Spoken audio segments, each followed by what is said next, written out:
Well, hello students. My name is Majid Mumtaz and I am the faculty for accounting for managerial accounts. ये आपका BCom honours के third semester में paper है accounting for managerial accounts. और आप ये जो है ये एक समरी क्लास है उसके एक चैप्टर रेशियो एनालिसिस की। इसमें क्या है फ्रेंड्स कि आप जो है इस चैनल को सब्सक्राइब कर सकते हैं, अपने फ्रेंड्स के साथ शेयर कर सकते हैं। और आपका जो इसमें फर्दर क्लासेस आएंगे रिविजनरी वो भी आप इसमें देख सकते हैं। इसमें जो फ्रेंड्स आपको नोट्स दी गई हैं वो नोट्स आप गीगा एजुकेशन नाम का जो एक मोबाइल एप्लीकेशन है उसको प्ले स्टोर से डाउनलोड कर सकते हैं। गीगा एजुकेशन सेंटर ये है एक लीडिंग एजुकेशन सेंटर है जहाँ पे ऑनलाइन ऑफलाइन क्लासेस होती हैं कॉमर्स बीकॉम और बीकॉम ऑनर्स से रिलेटेड। बाकी CS IC MA की भी क्लासेस होती है यहाँ पे। तो फ्रेंड्स यहाँ पे आप अगर ज्वाइन करते हैं तो बीकॉम के लिए ये है कि यहाँ पे बड़ी नॉमिनल फीस में और सारे सब्जेक्ट्स को कवर किया जाता है। इसमें गीगा एजुकेशन में क्या है कि आप यहाँ पे ऑफलाइन क्लासेस भी कर सकते हैं और ऑनलाइन क्लासेस भी कर सकते हैं। ऑनलाइन क्या है, आप डायरेक्ट ऑनलाइन क्लास में भी ज्वाइन कर सकते हैं और रिकॉर्डेड क्लासेस भी आप ले सकते हैं।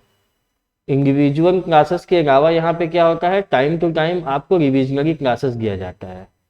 ठीक है फ्रेंड्स, आप इसको सब्सक्राइब करें, इस पर्टिकुलर चैनल को सब्सक्राइब करिए, इसको लाइक करिए और इसको अपने फ्रेंड्स के साथ शेयर करिए। क्योंकि ये जो अभी हम जो ये क्लास स्टार्ट करने जा रहे हैं रेशियो एनालिसिस के रिगार्डिंग, इसमें फ्रेंड्स हम सारे पॉइंट्स कवर करेंगे। ठीक है, और स्ट्रिक्टली मतलब कि मोर और लेस हम उन चीज़ों पे ज़्यादा मतलब इम्फेसिस करेंगे जो एग्ज़ाम ओरिएंटेड होती है। ठीक है, तो एक शॉर्ट पीरियड ऑफ टाइम में हम इस पूरे चैप्टर को कवर करेंगे। सो फ्रेंड्स, अगेन एडवाइस है कि आप चैनल को सब्सक्राइब करिए, लाइक करिए और शेयर करिए।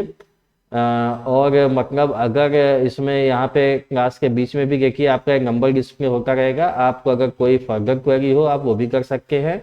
नोट्स के लिए क्या है, आप मोबाइल एप्लीकेशन डाउनलोड करके गीगा एजुकेशन सेंटर का वहाँ से आप नोट्स को एक्सेस कर सकते हैं। ठीक है, तो फ्रेंड्स हम अपनी क्लास स्टार्ट करते हैं। फिलहाल हमारा जो आज का चैप्टर है जिसको हम पूरा आज कवर करेंगे वो है अकाउंटिंग रेशियो। अकाउंटिंग रेशियो देखिए फ्रेंड्स ये बहुत इंपॉर्टेंट चैप्टर है, इसके बिना मैनेजरियल अकाउंट्स का पेपर कभी सेटअप हो ही नहीं सकता। इसका एक क्वेश्चन थ्योरी का भी में भी पार्ट होता है और न्यूमेरिकल में तो होना ही होना है, ये 100% है। ठीक है, तो इसको स्टार्ट करते हैं। सबसे पहले जानने की कोशिश करते हैं कि अकाउंटिंग रेशियो क्या होता है। तो इसको फ्रेंड्स हम स्टूडेंट्स ऐसे समझते हैं कि जैसे मान लीजिए कोई एक ऐसा बिजनेस ओनर है जो अकाउंटिंग टर्मिनोलॉजी से बहुत अकाउंटिंग टर्मिनोलॉजी से बहुत वो नहीं है, मतलब कि वेल ऑफ नहीं है, बहुत ज़्यादा टर्म्स उसके बारे में नहीं जानता है।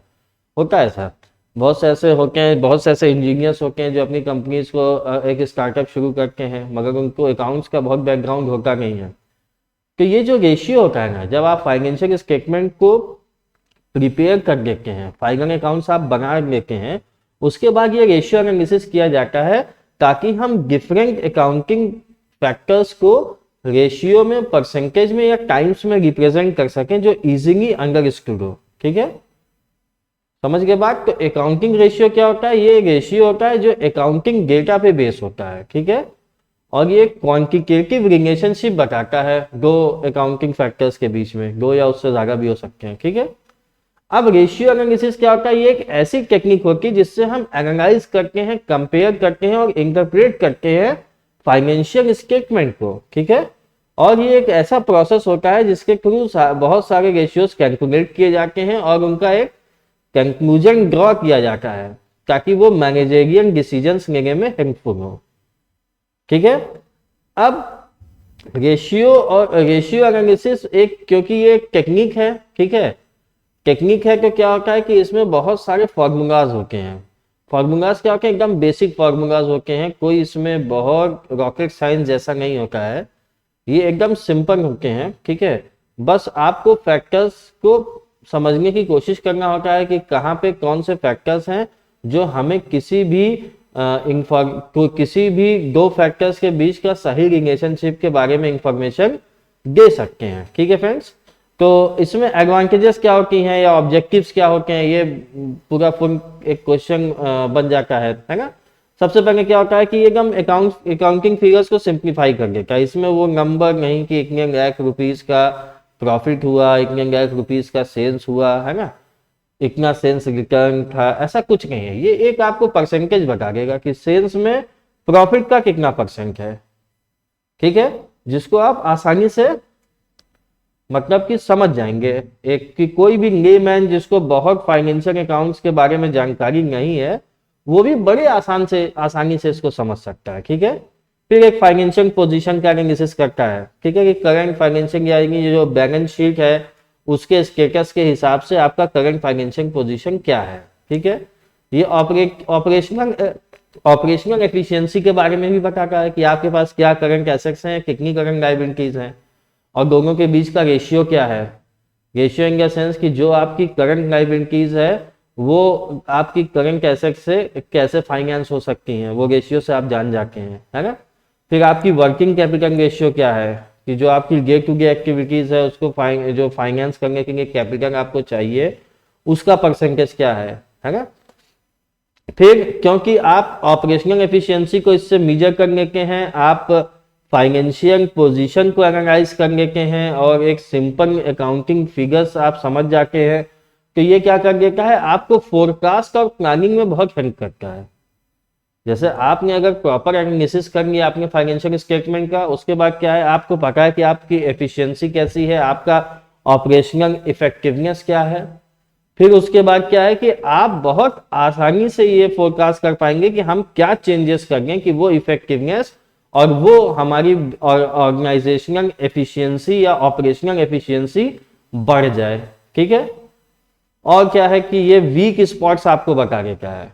वीक स्पॉट्स का क्या मतलब है, जैसे आपने क्या किया कि डिफरेंट कॉस्ट को नेट सेल्स के फिगर्स में एनालाइज कर लिया, तो आप ये आइडेंटिफाई इजीली कर लेंगे कि कौन सी कॉस्ट ऐसी है, ठीक है, जो ज्यादा इफेक्ट कर रही है सेल्स को, यानी जो एक्सेस में ज्यादा लग रही है। तो फिर क्या होगा, जब आप उसको स्पॉट कर लेते हैं तो क्या करते हैं, फिर आप मीजर्स ढूंढते हैं कि कहां से उसको रिड्यूस किया जाए, ठीक है।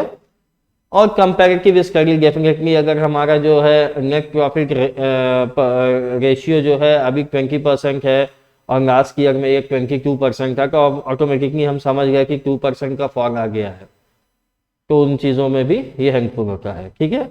But since it is an analysis, तो यहाँ पे थोड़े से कुछ डिसएडवांटेजेस भी होते हैं फ्रेंड्स। पहला क्या होता है कि सिंगल रेशियो जो होता है, एक ही रेशियो है नेट प्रॉफिट रेशियो और सेल्स का, ठीक है, तो ये आपका बड़ा लिमिटेड यूज है। ये सिर्फ इतना बता देगा है कि अगर आप 10% आपका नेट प्रॉफिट रेशियो है, तो इसका मतलब क्या हो गया कि अगर आप 1 लाख रुपीज की सेल कर रहे हैं तो 10,000 रुपीज अर्न कर रहे हैं। तो ये बहुत एक्यूरेट वे में नहीं बताता, ये क्या करता है, ये आपको एक आइडिया जनरेट कर देता है, ठीक है। अगर डेटा आपका इनकरेक्ट है, अकाउंटिंग फिगर्स गलत हैं, तो क्या होगा, आपकी रेशियोज भी गलत हो जाएंगे, ठीक है। फिर आप गलत एनालिसिस करके गलत फोरकास्ट कर देंगे। फिर उसके बाद अकाउंटिंग टर्म्स की जो मीनिंग होती है वो डिफरेंट होती है ना, होती है डिफरेंट। जैसे मतलब कि बहुत सी ऐसे टर्म्स होते हैं, जैसे प्रोविजन आपने कोई क्रिएट किया है तो उसका जो इफेक्टिवनेस है बैलेंस शीट पे, है ना, वो मतलब उसके बारे में थोड़ा सा डिफरेंट होता है। वो थ्योरेटिकली थोड़ा कुछ और बताएगा और रेशियो के टर्म्स में कुछ और स्टोरी बता देता है। अकाउंटिंग पॉलिसीज में वेरिएशंस होते हैं। अगर आप कैश बेसिस अकाउंटिंग कर रहे हैं तो वो डिफरेंट हो गया, मगर तो रेशियो क्या हुआ उसके अकॉर्डिंग हो जाएगा, ठीक है। फिर प्राइस लेवल जो चेंजेस होते रहते हैं, जैसे आपने स्टॉक टर्नओवर रेशियो बनाया हुआ है, तो जो हिस्टोरिकल कॉस्ट है जो बैलेंस शीट में दिखा रहा है आपने उसके अकॉर्डिंग बना लिया, मगर क्या है कि स्टॉक का प्राइस ऊपर नीचे हो रहा है, ठीक है, तो ये भी आपका एक चैलेंज होता है। तो ये इसके बेसिक मोटे मोटे एडवांटेजेस डिसएडवांटेजेस हैं, ठीक है। अब इसके आगे बढ़ते हैं स्टूडेंट्स और क्लासिफिकेशन को समझते हैं। क्लासिफिकेशन क्या है, बेसिकली 4 तरह के रेशियोज होते हैं, प्रॉफिटेबिलिटी, टर्नओवर, लिक्विडिटी और लॉन्ग टर्म सॉल्वेंसी, ठीक है। तो सबसे पहले हम शुरू करते हैं प्रॉफिटेबिलिटी रेशियो से। प्रॉफिटेबिलिटी रेशियो का मतलब क्या होता है कि ये मतलब कि जो प्रॉफिटेबिलिटी रेशियो होता है ये परसेंटेज के टर्म्स में प्रॉफिट को डिफाइन करता है। ये बेसिकली दो तरह का होता है, ठीक है, एक जनरल प्रॉफिट रेशियोज जो अभी हम पढ़ेंगे और फिर एक ओवरऑल। ज्यादातर जो क्वेश्चन पुट होते हैं वो जनरल प्रॉफिट रेशियोज के ज्यादा क्वेश्चंस होते हैं, ठीक है, ओवरऑल प्रॉफिटेबिलिटीज के उतने नहीं होते, मगर थ्योरेटिकली उसको समझना जरूरी है। तो सबसे पहले जनरल प्रॉफिटेबिलिटी रेशियो की बात करते हैं। सबसे पहला क्या होता है, GP ratio, gross profit ratio बोलिए, ग्रॉस मार्जिन रेशियो बोलिए, है ना, या ग्रॉस प्रॉफिट मार्जिन रेशियो बोलिए। ये क्या रेशियो होता है, ये होता है आपका ग्रॉस प्रॉफिट और नेट सेल्स के बीच का रिलेशन, ठीक है। ये देखिए बड़ी कंसाइज, मतलब बहुत ही पैक्ड नोट है, ठीक है। इसको बहुत मतलब कि सिंपल लैंग्वेज में और इसको बहुत इजी लैंग्वेज में और इसको चार्ट और बॉक्सेस ये सब बना के क्या किया गया है, और इसके जो नोट्स हैं उसको छोटे छोटे लिख के क्या किया गया है कि ये एट अ ग्लांस आप इन चीजों को देखें और फट से समझ जाए, ठीक है। तो ग्रॉस प्रॉफिट रेशियो क्या होता है, ग्रॉस प्रॉफिट क्या होता है, ये नेट सेल्स होता है। नेट सेल्स क्या होता है, जब आप टोटल सेल्स में से कैश सेल, मतलब टोटल सेल मतलब क्या हो गए, बोथ ईगर कैश और क्रेडिट सेल, इसमें से सेल्स रिटर्न आप माइनस कर दीजिए तो क्या आ जाएगा, आपका नेट सेल्स आ जाएगा, ठीक है। हमें नेट सेल्स पे ज्यादा ही करना है। कोई भी रेशियो होगा प्रॉफिट का वो हमेशा नेट सेल्स पे होगा, क्यों, क्योंकि सेल्स रिटर्न की इफेक्टिवनेस प्रॉफिट में हम कंसिडर नहीं करते हैं, ठीक है। अब ग्रॉस प्रॉफिट की बात होगी तो अगर क्वेश्चन में ग्रॉस प्रॉफिट नहीं दिया हुआ है, जैसे देखिए नोट एक हम लोगों हमने यहाँ पे मेंशन किया हुआ है कि अगर ग्रॉस प्रॉफिट नहीं दिया है क्वेश्चन में तो आप हमेशा क्या लेंगे, sales minus cost of goods sold को कंसिडर कर लीजिए, ठीक है। Sales minus cost of goods sold, इसको मैं यहाँ पे इन्वर्टेड कॉमास में कर देता हूं तो आप समझ जाएंगे। Sales minus cost of goods sold को आप कंसीडर कर लीजिए। उसके बाद क्या है कि अगर कॉस्ट ऑफ गुड्स सोल्ड नहीं किया है तो आप क्या करिएगा, बिल्कुल ये ट्रेडिंग अकाउंट का कंसेप्ट होता है। कॉस्ट ऑफ गुड्स सोल्ड का क्या होता है, आप ये डेबिट साइड में आइटम्स को आप लिख देते हैं, क्या होता है, ये ओपनिंग स्टॉक होता है, इसमें परचेज ऐड कर लीजिए और डायरेक्ट एक्सपेंसेस ऐड कर लीजिए, ठीक है, और क्लोजिंग स्टॉक से इसको माइनस कर लीजिए, है ना, समझ गए बात। तो यानी मैंने यहाँ पे चार सिचुएशंस लिखा है, जो भी क्वेश्चन फ्रेम होगा वो ये चार सिचुएशंस में एक पे ही फ्रेम होगा, या तो सीधा सीधा सेल्स दे गया, सेल्स रिटर्न दे गया, या प्रॉफिट एंड लॉस अकाउंट की ट्रेडिंग अकाउंट बना के दे गया, तो बड़ा इजी हो जाएगा, आपका सारा फिगर्स दिया है, ठीक है। अगर क्वेश्चन में ग्रॉस प्रॉफिट नहीं किया है तो sales minus cost of goods sold आप कंसिडर करिएगा। अगर कॉस्ट ऑफ गुड्स सोल्ड भी नहीं किया है तो opening stock plus purchases plus direct expenses कर लीजिए और उसको उसमें से माइनस कर दीजिए क्लोजिंग स्टॉक को, ठीक है। ये तीसरा सिचुएशन। चौथा सिचुएशन, अगर क्वेश्चन में सिर्फ नेट प्रॉफिट दिया है तो ग्रॉस प्रॉफिट को आप निकाल लीजिए। ग्रॉस प्रॉफिट कैसे आप निकालेंगे, आप नेट प्रॉफिट है जो उसमें क्या करेंगे, ऐड कर देंगे इनडायरेक्ट एक्सपेंसेस एंड इंटरेस्ट, ठीक है। जितने भी इनडायरेक्ट एक्सपेंसेस है वो ऐड करके वो एडजस्ट कर दिया जाता है, ठीक है। तो ये आपका ग्रॉस प्रॉफिट रेशियो था। अब आइए नेट प्रॉफिट रेशियो की बात करते हैं। ये क्या करता है, ये नेट प्रॉफिट और नेट सेल्स में आपको बता देता है परसेंटेज क्या है ना। तो net profit upon net cell इसका फॉर्मूला होता है। तो नेट प्रॉफिट का मतलब समझिएगा, हमेशा नेट प्रॉफिट का मतलब होता है net profit after tax. Tax हमेशा एक्सक्लूड कर दीजिए नेट प्रॉफिट से, ठीक है, क्योंकि टैक्स भी एक तरह का इनडायरेक्ट एक्सपेंस है ना। अब देखिए टैक्स क्यों माइनस किया जाता है, कि टैक्स क्या होता है ना कि जब सारे एडजस्टमेंट करने के बाद, यानी कि सारे एक्सपेंसेस माइनस कर दीजिए, फिर उसके बाद जो नेट प्रॉफिट आता है वो क्या होता है, नेट प्रॉफिट बिफोर टैक्स हो जाता है, ठीक है। बिफोर टैक्स हो गया, बिफोर इंटरेस्ट एंड टैक्स हो गया, इंटरेस्ट माइनस कर दीजिए तो जो नेट प्रॉफिट अब बच गया जो आपका अपना है उस पर टैक्स लगेगा, ठीक है। फिर उसको जब आप माइनस कर देंगे तो नेट प्रॉफिट आफ्टर टैक्स आ जाएगा। तो यहां पे जो आप नेट प्रॉफिट लिखिएगा ना, ये नेट प्रॉफिट कौन सा होगा, after tax divided by net sales. Net sales आपको पता है क्या होता है, ठीक है। अब नेट प्रॉफिट कैसे पहुंचता है, ग्रॉस प्रॉफिट में से माइनस कर दीजिए क्या क्या, administrative expenses, selling expenses, finance charge, मतलब जितने भी इनडायरेक्ट एक्सपेंसेस है उनको माइनस कर दीजिए, ठीक है। अगर नॉन ऑपरेटिंग इनकम और एक्सपेंसेस क्वेश्चन में दिए हैं तो क्या करिए, नेट ऑपरेटिंग प्रॉफिट रेशियो से वो होता है एडजस्टमेंट, ठीक है। वो मैं अभी आपको बाद में बता देता हूँ। ये देखिए कि इसका फॉर्मूला क्या होता है, नेट ऑपरेटिंग प्रॉफिट होता है, उससे फिर हम एडजस्ट करते हैं, वो अभी हम बता रहे हैं आपको। अगर देखिए एकदम रिवर्सन गेम, अगर नेट प्रॉफिट दिया है तो क्या हुआ कि आपका ये जो भी आपका नॉन ऑपरेटिंग इनकम एक्सपेंसेस है उनको एडजस्ट कर लीजिए, है ना, क्योंकि ग्रॉस प्रॉफिट में, तो ग्रॉस प्रॉफिट में क्या हो जाता है कि आप ऐड कर लीजिए नॉन ऑपरेटिंग इनकम और नॉन ऑपरेटिंग एक्सपेंसेस माइनस कर लीजिए, तो वो आ जाता है, ठीक है। अब ऑपरेटिंग और नॉन ऑपरेटिंग में डिफरेंस क्या होता है, देखिए कोई भी बिजनेस है उसका जो मेन ऑपरेशन है, मेन ऑपरेशन क्या है, मान लीजिए कोई ट्रेडिंग बिजनेस है, ट्रेडिंग बिजनेस क्या हो गया, उसका मेन ऑपरेशन क्या हो गए कि आप किसी मतलब कोई मिस्टर एक्स है, वो एक ABC फर्म चलाते हैं अपनी, मेसर्स ABC। अब मान लीजिए उनका ट्रेडिंग का बिजनेस है, वो क्या करेंगे, वो होलसेलर से गुड्स को परचेज करेंगे, थोड़ा सा प्रॉफिट का मार्जिन ऐड करके उसको सेल कर देंगे कंज्यूमर को। तो जो मार्जिन ऐड किया है वो क्या है, मिस्टर एक्स की इनकम हो जाती, वही उनका प्रॉफिट है, ठीक है। मगर क्या है कि अगर उनका कोई स्टोर है, मान लीजिए जनरल स्टोर है, कोई शॉप है, तो वो शॉप पे क्या हो रहा है, वो शॉप है तो शॉप का कुछ आपका एक्सपेंसेस होंगे, जैसे इलेक्ट्रिसिटी एक्सपेंसेस है। अगर मिस्टर एक्स ओनर नहीं है उस शॉप के, तो रेंट है, कोई सेल्समैन रखा है तो उसकी सैलरी है। ये सब क्या है, ये सब ऑपरेशनल है, मतलब एक बिजनेस को रन करने में जो भी खर्चे लगते हैं उनको ऑपरेटिंग एक्सपेंसेस कहा जाता है, ठीक है। और ऑपरेटिंग इनकम तो बस एक ही होती है, सेल, ठीक है, और कोई इनकम ऑपरेटिंग नहीं होती है, ऑपरेटिंग इनकम सिर्फ सेल है और कोई इनकम नहीं है।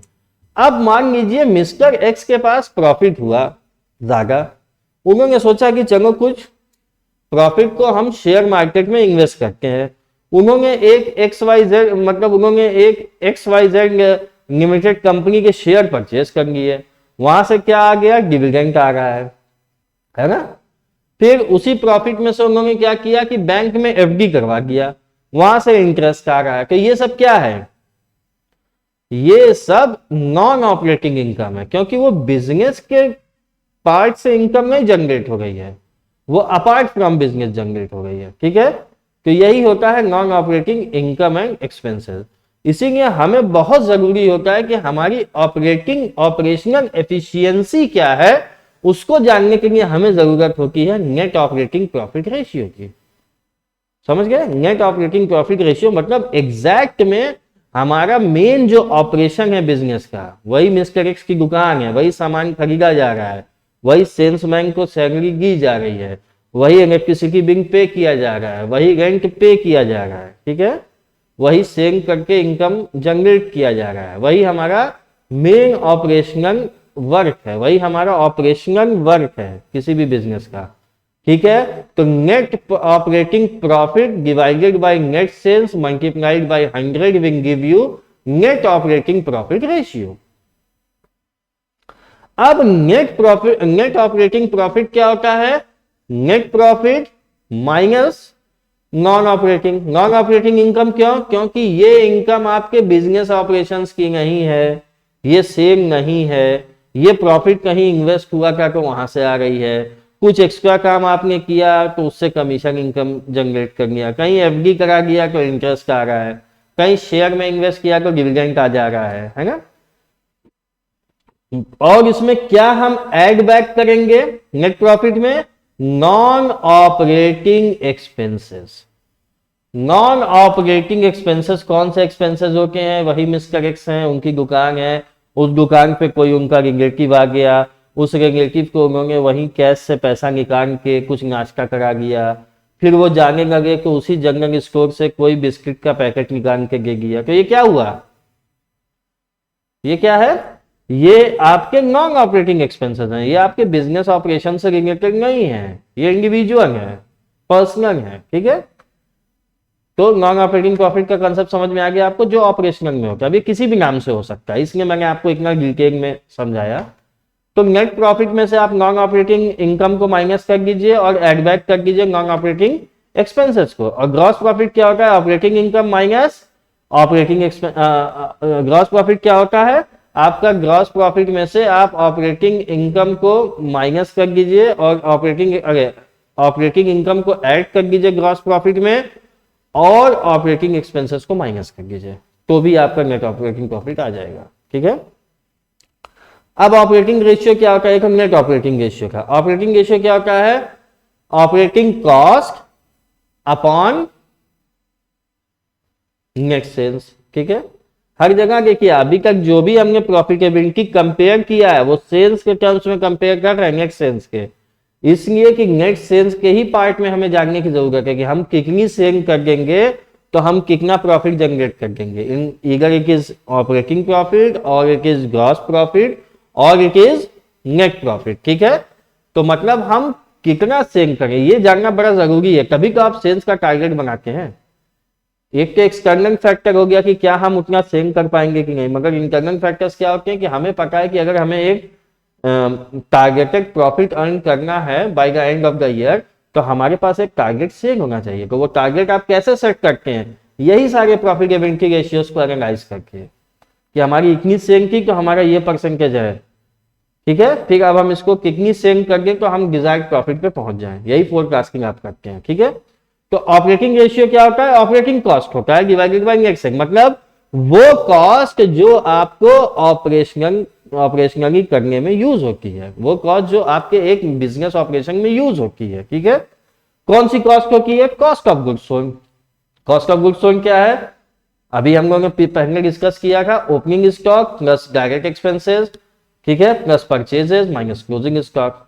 ठीक है, ये जो आपका मेन ऑपरेशन बिजनेस है उसमें, और अगर ऑपरेटिंग एक्सपेंसेस हो गया, मैनेजर की सैलरी है, सेल्समैन की सैलरी है, ऑफिस का रेंट है, फिर स्टेशनरी के खर्चे हैं, प्रिंटिंग के खर्चे हैं, ये सब क्या है, ये सब ऑपरेटिंग एक्सपेंसेस हैं, उनको नेट सेल से आप डिवाइड कर दीजिए तो 100 आ जाएगा। ठीक है, और हमेशा operating ratio plus operating profit ratio जो होता है हमेशा 100 के इक्विवेलेंट होता है, इस पॉइंट को हमेशा याद रखिएगा।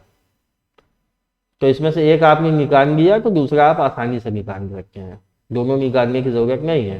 ठीक है, नेट ऑपरेटिंग प्रॉफिट निकाल दिया 100 के बराबर क्या होगा, दोनों का ऐड करके होगा, तो आप ऑपरेटिंग प्रॉफिट ऑपरेटिंग रेशियो वैसे ही निकाल देंगे। ठीक है, ऑपरेटिंग एक्सपेंसेस वही एडमिनिस्ट्रेशन एक्सपेंसेस, मैनेजर की सैलरी हो गई, अकाउंटेंट की सैलरी हो गई, सेलिंग एंड डिस्ट्रीब्यूशन वही सेल्समैन के खर्चे हो गए, मार्केटिंग के खर्चे हो गए, फाइनेंस एक्सपेंसेस हमने कोई कमर्शियल लोन लिया था उस पर इंटरेस्ट पे कर रहे हैं, ये सारे हो गए। ठीक है, अब इस पे हम एक क्वेश्चन करेंगे, तो क्वेश्चन करने से क्या होगा कि आपका जो कंफ्यूजन है वो क्लियर हो जाएगा। ठीक है, ये क्या है, ये एक trading and profit and loss account है। ठीक है, जो 31 मार्च 2019 को एंड हो रहा है। अब इसमें देखिए क्या किया है, इसमें किया है सबसे पहले स्टॉक। स्टॉक क्या किया है, 35,000 है, परचेजेस किया है, वेजेस किया है, सेल्स किया है, स्टॉक एट बैंक मतलब क्लोजिंग स्टॉक दिया है, फिर ग्रॉस प्रॉफिट हो गया। ठीक है, और फिर उसके बाद ग्रॉस प्रॉफिट है आपका एडमिनिस्ट्रेशन, सेलिंग और loss on sale of plant है, कोई प्लांट था वो आपने बेचा उस पर आपको लॉस हो गया, और नेट प्रॉफिट दिया है। अब आपको क्या क्या कैलकुलेट करना है, सबसे पहले क्या करना है, जीपी रेशियो। तो जीपी रेशियो निकालना तो बड़ा आसान है, आइए उसको पहले किया जाए। इसको हम लोग थोड़ा सा छोटा कर देते हैं, आपको दिख रहा है यहाँ से फिगर, हाँ थोड़ा सा इसको छोटा कर दिया है। अब इसके यहाँ से करते हैं, पॉइंट नंबर 1 देखते हैं क्या है, जीपी रेशियो। सबसे पहले हम ग्रॉस प्रॉफिट या ग्रॉस मार्जिन रेशियो को निकालते हैं। ठीक है, जीपी रेशियो क्या हुआ, जीपी रेशियो आपका हो गया है क्या, इसका फॉर्मूला होता है अभी आपने इससे पहले पढ़ा था, gross profit upon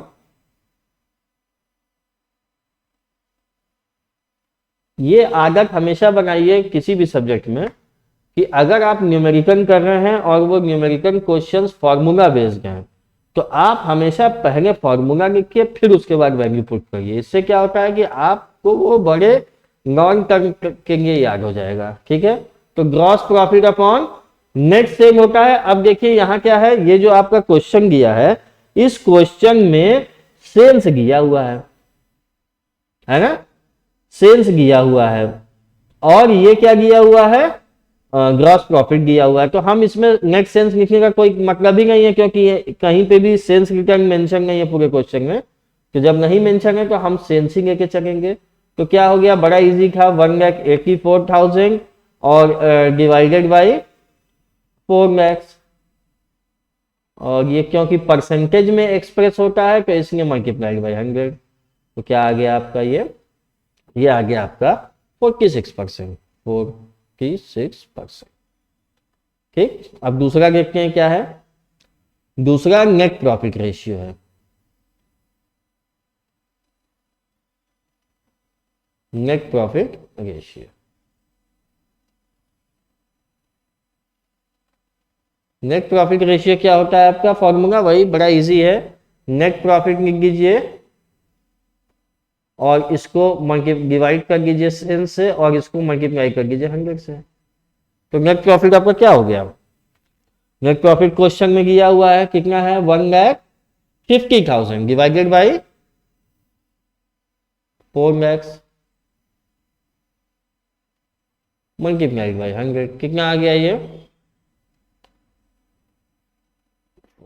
multiplied by 100 का गया तो क्या आ गया 37.5% आ जाएगा।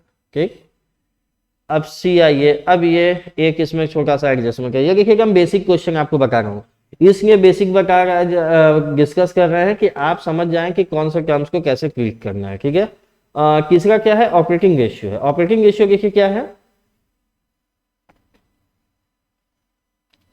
ऑपरेटिंग रेशियो का क्या फॉर्मूला होता है।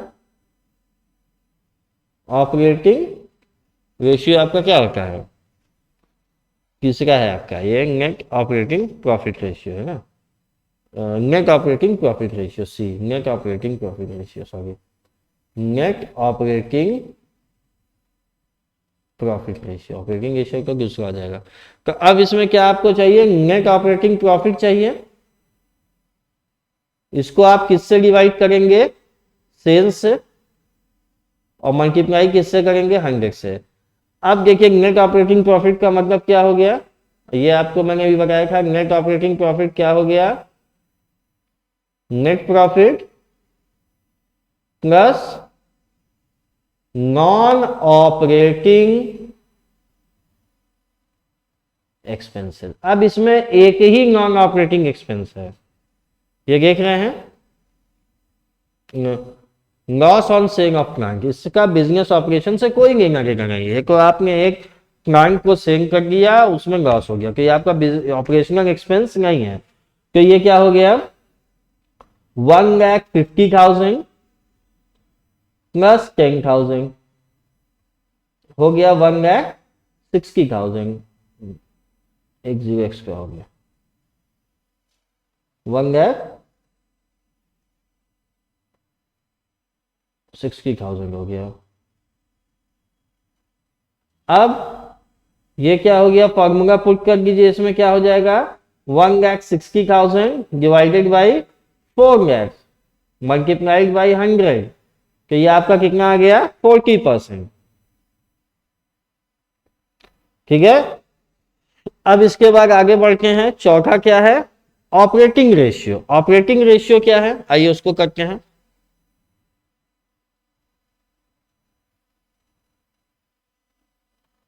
ऑपरेटिंग रेशियो क्या है, ऑपरेटिंग रेशियो आपको मैंने बताया था क्या होता है, cost of goods sold plus operating expenses. ठीक है, तो कॉस्ट ऑफ गुड्स सोल्ड क्या होगा, बड़ा इजी फॉर्मूला है इसका। इसमें सेल्स में से हम क्या माइनस कर देंगे, माइनस ग्रॉस प्रॉफिट। वो भी फॉर्मूला होता है ओपनिंग स्टॉक, ये भी सेल्स में से आप करेंगे तब भी वही आ जाएगा, लेकिन ये है कि वो थोड़ा लंबा होता है। कि अब ये इजीली गिया हुआ है क्वेश्चन में, सेम क्या गिया हुआ है 4 लाख गिया है और ग्रॉस प्रॉफिट 1 लाख है, 4,000 गिया है। ठीक है, तो ये क्या हो गया आपका 4 लाख,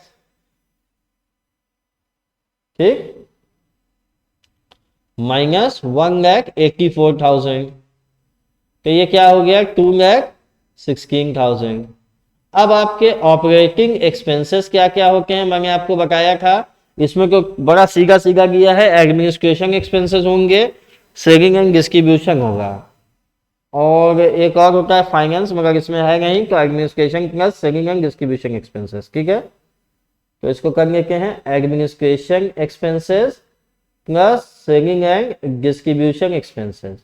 तो एडमिनिस्ट्रेशन एक्सपेंसेस क्या हो गया आपके, कितने दिए हैं क्वेश्चन में, 10,000 और 14,000, यानी ये 24,000 हो गया।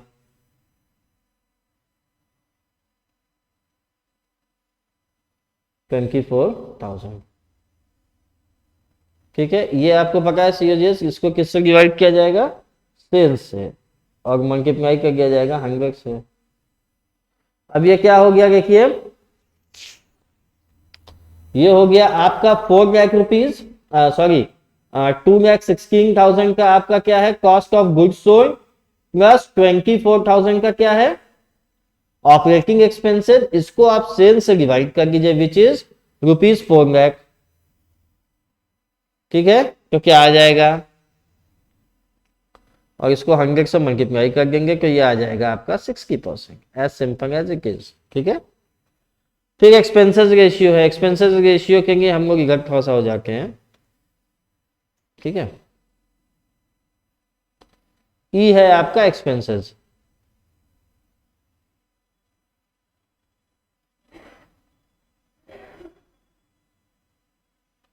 एक्सपेंसेस रेशियो में क्या होता है कि सेल्स का कौन से एक्सपेंस पे कितना इफेक्ट, कौन से एक्सपेंस का सेल्स का कितना पार्ट है, ठीक है।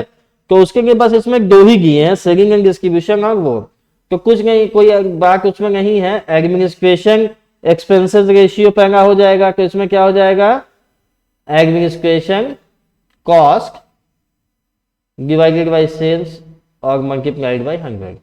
एडमिनिस्ट्रेशन कॉस्ट आपका क्या दिया हुआ है, 10,000 है, डिवाइडेड बाय ₹4 लाख इंटू 100, ये आ गया आपका कितना, इजीली 2.5%, यानी आपके सेल्स का 2.5% एडमिनिस्ट्रेशन कॉस्ट है, ठीक है। Selling and distribution expense ratio क्या आपका हो गया, ये क्या हो गया आपका, selling and distribution cost divided by sales multiplied by 100। तो ये क्या हो गया आपका, 14,000 divided by 4 lakhs multiplied by 100, that will come to 3.5%, ठीक। ये आपका पूरा क्वेश्चन हो गया, इस तरह से पूछे जाते हैं क्वेश्चंस, ठीक है। अब हम लोग आगे देखिए चलते हैं, ओवरऑल प्रॉफिटेबिलिटी रेशियो की बात करते हैं। ये क्या करता है, पूरे बिजनेस की एफिशिएंसी को मेजर करता है प्रॉफिट्स के टर्म में, ठीक है। क्योंकि प्रॉफिट नहीं है तो फिर क्या है, मतलब कोई भी दुनिया का बिजनेस है उसको प्रॉफिट चाहिए ही चाहिए ताकि वो सरवाइव कर सके और ग्रो कर सके। तो अभी हमने जो आपको रेशियोज डिस्कस किए थे वो एफिशिएंसीज पे किए थे, मतलब कि उसकी ऑपरेशनल एफिशिएंसीज और ओवरऑल एफिशिएंसी पे नहीं किया था, कुछ पॉइंट्स पे कितना एफिशिएंट है बिजनेस इसको डिस्कस किया। अब ये क्या है, ओवरऑल प्रॉफिटेबिलिटी एफिशिएंसी क्या है, ये बिजनेस को मेजर करती है प्रॉफिट्स में, पूरे बिजनेस की एफिशिएंसी को प्रॉफिट में मेजर करती है कि आपने जो इन्वेस्टमेंट किया हुआ है उसमें क्या प्रॉफिट आप अर्न कर रहे हैं, इससे मेजर किया जाता है। इसमें एक होता है रिटर्न ऑन प्रोप्राइटर फंड्स या शेयर होल्डर्स इन्वेस्टमेंट कहते हैं, ठीक है, या रिटर्न ऑन नेटवर्क भी कहते हैं, या रिटर्न ऑन, ये याद रखिएगा, ये कई बार यही नाम यूज हो जाता है, रिटर्न ऑन नेटवर्क और return on share holders fund, question में कई बार ऐसा ही गिरता है, ठीक है। तो अब इसमें क्या होता है कि आप अर्निंग कैपेसिटी से रिलेटेड होता है, तो अब इसको कैसे आप अर्न करते हैं, कैसे आप देखते हैं, इसमें कुछ नहीं होता है, आपको बस net profit after interest and tax को शेयर होल्डर फंड से डिवाइड कर देना, शेयर होल्डर फंड को समझना है, ठीक है। अगर कोई इंफॉर्मेशन नहीं दी है इंटरेस्ट और टैक्स की क्वेश्चन में तो जो नेट प्रॉफिट दिया है वही हम लिख देंगे, सिंपल सी बात है, जब दिया ही नहीं है तो हम उसको एडजस्ट नहीं कर सकते, ठीक है। मगर अगर profit before interest and tax दिया है और इंटरेस्ट एंड टैक्स अमाउंट में दिया हुआ है या परसेंटेज में दिया हुआ है तो फिर आप उसको माइनस करेंगे। कभी कभी क्या होता है कि जो क्वेश्चन फ्रेम होता है उसमें लिख दिया 10% डिवेंचर, ठीक है, तो 10% डिवेंचर है और पूरा क्वेश्चन साइलेंट है, तो वो जो 10% है ना इंटरेस्ट रेट, वो आपको प्रॉफिट में से माइनस करना पड़ेगा, ठीक है। मतलब एक ये इम्प्लाइड चीज है कि अगर बैलेंस शीट दे रहा है इंटरेस्ट तो फिर उस हिसाब से एडजस्ट करना पड़ेगा, ठीक है। और net profit before interest and tax दिया हुआ है, ठीक है। और उसके बाद शेयर होल्डर फंड क्या होता है या नेटवर्क क्या होता है कि जो इक्विटी शेयर कैपिटल है, ठीक है, उसमें प्रीफरेंस शेयर कैपिटल यूज करनी चाहिए कि जो जो पैसा उनका है इक्विटी शेयर कैपिटल ओनर का पैसा है, प्रीफरेंस शेयर कैपिटल ओनर का पैसा है, रिजर्व भी प्रॉफिट से कट के बना है तो उस पर भी पहला अधिकार किसका है, ओनर का है। उसके बाद सरप्लस है, प्रॉफिट है, प्रॉफिट भी ओनर का हुआ। उसमें से अक्यूमुलेटेड लॉस और फिक्टिशियस एसेट्स को माइनस कर दीजिए। ठीक है, जो फिक्टिशियस एसेट्स होती हैं, जो प्रीलिमिनरी एक्सपेंसेस और ये सब होता है, वो आ जाएगा आपका। फिर रिटर्न ऑन, ये क्या था, नेटवर्क पे था। ठीक है, अब रिटर्न ऑन इक्विटी कैपिटल, ये जो है ना, ये शेयर होल्डर्स फंड, ये इक्विटी प्रीफरेंस दोनों की बात करता है। और रिटर्न ऑन इक्विटी कैपिटल, जब नाम ही इक्विटी कैपिटल है तो क्या हो गया, ये बात करता है आपका सिर्फ इक्विटी शेयर होल्डर्स फंड पे, मतलब जहां पे सिर्फ इक्विटी शेयर होल्डर्स का ही होल्ड हो। ठीक है, अब किस किस चीजों में होगा है ना, नेट प्रॉफिट, मतलब वही सेम बात है कि नेट प्रॉफिट मींस नेट, ये देखिए नोट्स बड़े इंपॉर्टेंट है कोई भी फॉर्मूला के बाद।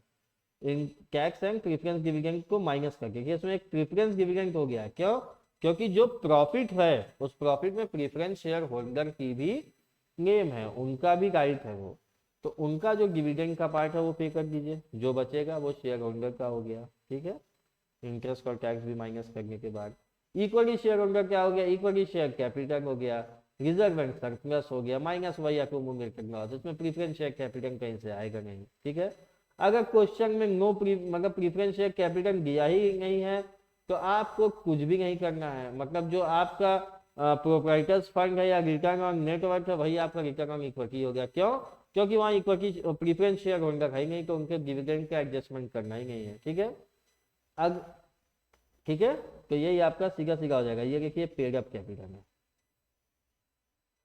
क्योंकि जो आपने पे किया उसी पे तो करेंगे। ठीक है, अब रिटर्न ऑन कैपिटल एम्प्लॉयड, ये वर्ड आप बहुत बार सुनेंगे, कैपिटल एम्प्लॉयड। इसमें क्या होता है, ये आपका ये जो रेशियो होता है ना, ये प्रॉफिट और कैपिटल एम्प्लॉयड के बीच की बात करता है कि उनके बीच में क्या रिलेशन है। ठीक है, और ये सबसे ज्यादा यूज होता है कि आप ओवरऑल प्रॉफिटेबिलिटी और एफिशिएंसी अगर बिजनेस की चेक करना चाहते हैं तो आप ये रेशियो जरूर अप्लाई करिए।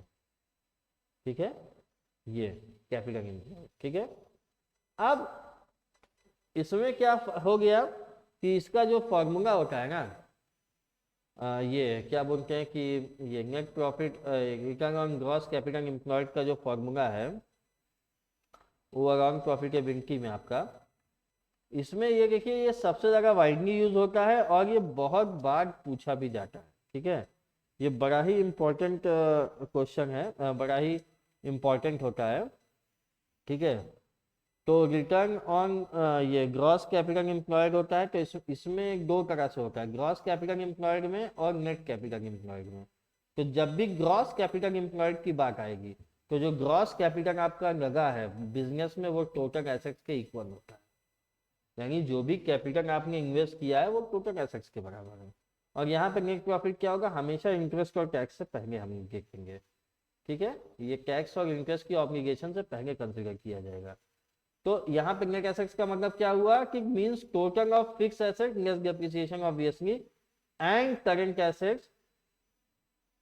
ठीक है, but fictitious assets if market value of fix should be considered है। ठीक है, टोटल एसेट्स आपको जोड़ना होता है। ठीक, फिर उसके बाद नेट कैपिटल एम्प्लॉयड क्या होता है, ग्रॉस कैपिटल एम्प्लॉयड जो आपका है, यानी ये जो टोटल एसेट वाला है इसमें से क्या करिए आप एक्सक्लूड कर दीजिए। ठीक है, क्या क्या एक्सक्लूड कर दीजिए, current liability.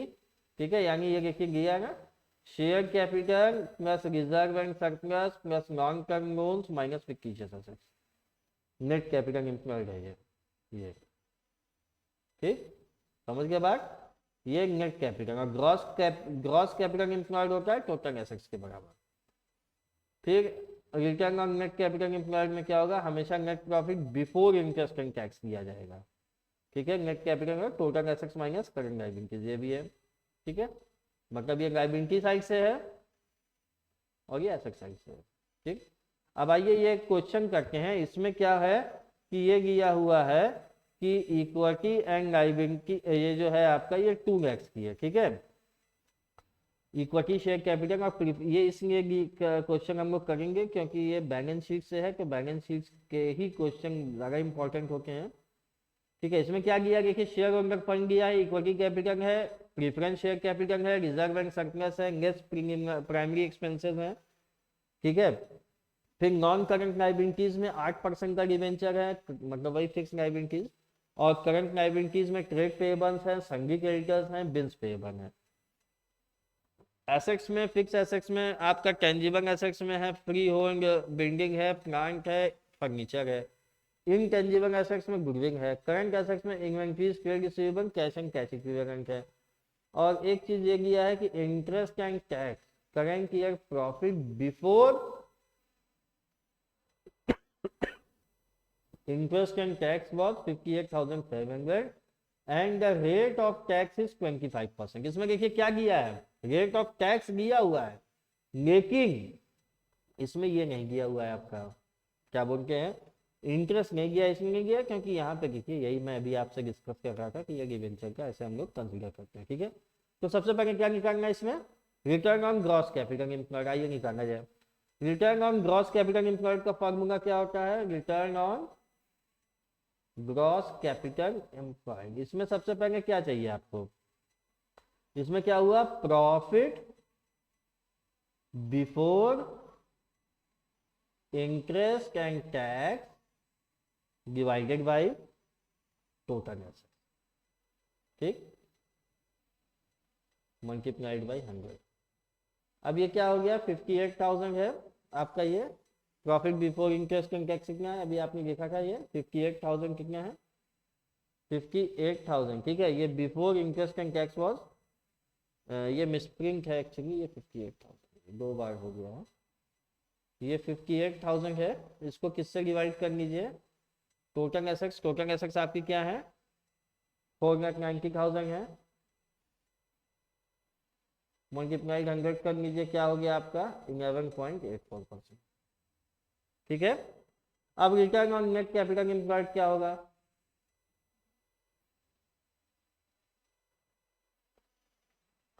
Return on net capital वही again profit before interest and tax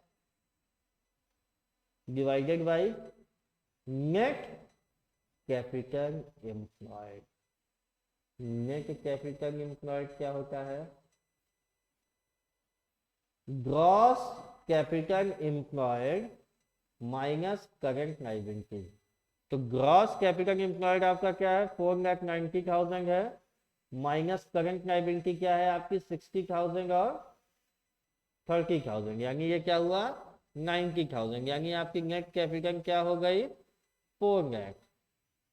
profit before interest and tax आपको पता है 58,000 है, इसको डिवाइड कर दीजिए 4 लाख से और मल्टीप्लाई कर दीजिए 100 से, तो ये आ जाएगा 14.5%। ठीक, समझ में आ गई बात। ये आपका पार्ट बी था। अब पार्ट सी क्या है आपका, return on proprietors capital employed, ये पॉइंट सी है। तो रिटर्न ऑन प्रोप्राइटर्स का देखते हैं, रिटर्न ऑन प्रोप्राइटर्स। तो इसमें क्या हो गया, net return on proprietors capital employed. Proprietor ने क्या कैपिटल एम्प्लॉयड किया है, यानी वही जो ओनर है। ठीक है, तो इसमें क्या हो गया आपका, net profit before interest and tax क्या है, ये ऐसे लिख लीजिए, प्रॉफिट बिफोर पीबीआईटी होगा, बिफोर इंटरेस्ट एंड टैक्स क्या हो गया आपका, कितना क्वेश्चन में गया है 58,000। अब इसमें आपको जो चाहिए ना वो क्या चाहिए, आपको प्रॉफिट चाहिए after interest and tax divided bye proprietors capital employed, यानी ये जो फंड है प्रोप्राइटर का फंड है, तो इसमें आपको इंटरेस्ट एंड टैक्स को एडजस्ट करना पड़ेगा। ठीक है, तो आप देखिए क्या हुआ कि ये क्या है, profit before interest and tax है, इसमें से लेस कर दीजिए इंटरेस्ट। इंटरेस्ट मैंने आपको क्या बताएगा कितना है, 10% है, 10% में क्या हुआ, 10%, अरे सॉरी 8% है ये, 8% इंटरेस्ट 1 लाख पे कितना हो गया 8,000 हो गया। ठीक है, नेट इंटरेस्ट क्या है 8% ऑन 1 लाख, कितना हुआ 8,000 लेस टैक्स। इसमें टैक्स का क्वेश्चन में गया ही हुआ है एट द रेट ऑफ 25%, तो 25% क्या हो गया इसका, ये 50,000 का 12,500 हो गया ना, 12,500। तो अब आपका क्या आ गया, 37,500। ठीक है, समझ गए, 37,500 हो गया। अब प्रोप्राइटर्स कैपिटल एम्प्लॉयड क्या हो जाएगा, ये जरूरी समझिएगा, प्रोप्राइटर्स कैपिटल एम्प्लॉयड क्या हुआ। अब देखिए क्या क्या है, पहला तो इक्विटी कैपिटल है, क्योंकि कैपिटल तो सबसे पहले लगा है, और इक्विटी के शेयर कैपिटल 2 लाख है, प्रेफरेंस शेयर कैपिटल 50,000 है, फिर उसके बाद क्या है, रिजर्व एंड सरप्लस है आपका कितना, 60,000 है, और इसमें क्या दिया हुआ है, लेस प्राइमरी एक्सपेंसेस क्या है 50, यानी ये 50,000 हम कंसिडर करेंगे। ठीक है, और क्या है, और कुछ ऐसा है नहीं। ठीक है, तो ये क्या हो गया, 3 लाख हो गया capital plus preference capital plus reserve and surplus, यानी क्या हो गया, ये तीनों जोड़ के 3 लाख हो गया। ठीक है, और क्या चाहिए आपको, और तो कुछ है नहीं, तो बस क्या हो गया ये formula, profit after interest and tax divided bye proprietors capital employed, यानी 37,500 divided by 3 lakh multiplied by 100 is equal to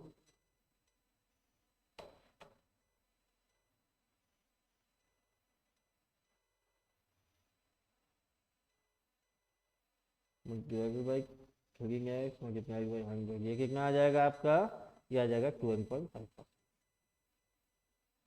ठीक, ये आपका हो गया। अब आगे बढ़ते हैं फ्रेंड्स, और बाकी देखते हैं क्या है, टर्नओवर। अब ये एक्टिविटी रेशियो बहुत इंपॉर्टेंट है, ये कोई भी क्वेश्चन बनेगा तो प्रॉफिटेबिलिटी एक्टिविटी से बनता है। एक्टिविटी रेशियो को परफॉर्मेंस रेशियो कहते हैं, इसीलिए इसका नाम एक्टिविटी है।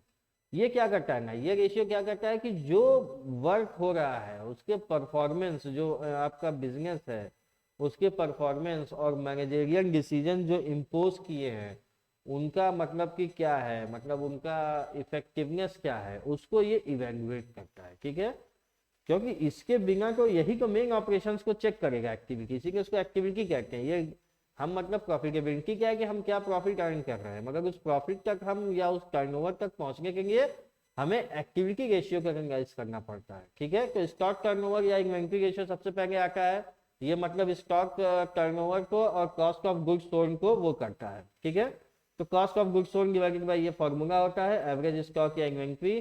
कॉस्ट ऑफ गुड्स सोल्ड अभी हमने इससे पहले पढ़ लिया है, फॉर्मूला ये आपका पहले भी मेंशन था, ये अभी भी है। और एवरेज स्टॉक क्या होता है, opening stock plus closing stock divided by 2। ठीक, अगर cost of goods sold question में नहीं दिया होता है तो क्या होता है, हम नेट सेल्स को भी यूज कर सकते हैं कॉस्ट ऑफ गुड्स सोल्ड की जगह।